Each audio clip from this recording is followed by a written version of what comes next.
Hi, my name is Dinky Doo. Yabba-dabba-doo! Alam niyo mga kaibigan, siguro nakakita niyo na ako sa GMA7 Wish Ko Lang. This was year 2008. And nakita niyo yung nangyari sa akin, halos paralyzed talaga ako. Ilang buwan, 6 months akong bedridden. And after that, because of maraming mga food supplements, I tried and tried and tried. So, okay lang dahil wala naman sa akin problema ang lahat ng mga food supplements. But, ito ang maganda doon.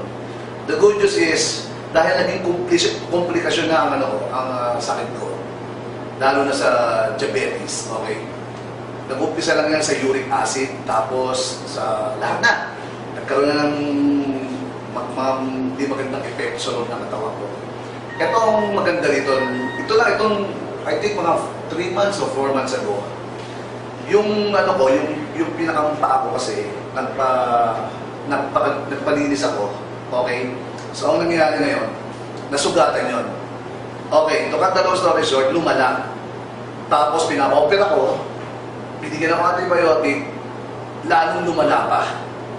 Merong isang tao dyan sa baba ng company na to, na inabutan ako nitong Olea, Okay? Nung inabutan niya ako nito, hindi ako naniniwala.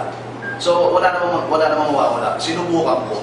Kasi kabado na ako dahil candidate na ako for yung, siyempre, di ba, acute na eh. Pinatakan ko nung gabi dahil matutulog naman ako. Kinabukasan, hindi pa rin ako maniwala, pero nawala yung mga tubig-tubig. Yun yung infection kasi, no? The following night, pinatakan ko ulit, sumara, dahan-dahan. Nung ika-3 nights, kinabukasan, pag-gising ko, okay, totally healed. Hindi ako pwede magsinungaling dahil pwede nyo akong demande. Ba't ko lolokohin ng tao? Nangyayari sa buhay ko to. And from there, sabi ko, external pa lang to. Sugat yun, diabetic ako. Alam kong candidate na ako na pakutulan, lalala. Sabi ko doon sa tao, pangalan na si Willman. Sabi ko, hinamon ko kagad, sarcastic pa nga ako eh. Pwede bang pakilala mo ako sa nag-invento niyan? Kung sino yan? Dahil, kung yan external, how much more kung merong internal, ito yun. Yun ang kailangan ko dahil kung nakagaling yan sa labas, mas makakagaling yan sa loob ng katawan ko dahil doon sa asukal ko. So, to cut the long story short, na-meet ko sila, yung mag-asawa ko. And finally, hanggang ngayon, ginagamit ko to at very effective. Ang totoo niyan, sabi ng doktor ko, kailangan maggamot pa rin ako yung maintenance ko. But, naniniwala pa rin naman ako sa kanila. Kaso nga lang, mas naniwala ako dito sa produkto na to. Not for anything else. Okay, so itong lahat ng produkto na to, tinitake ko, pati yung Olea capsule, this one.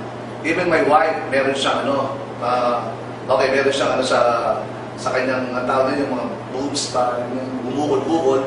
Ito kayong tinitake niya. So, hiyang siya rito. Ang good news doon, nakatulong sa isang taong wala ng pag-asa na gumaling. Okay, nakatulong sa kanyang spiritual, napalapit sa Diyos, nakatulong ngayon physically, financially, sa kanyang pangkabuhayan. And that's all.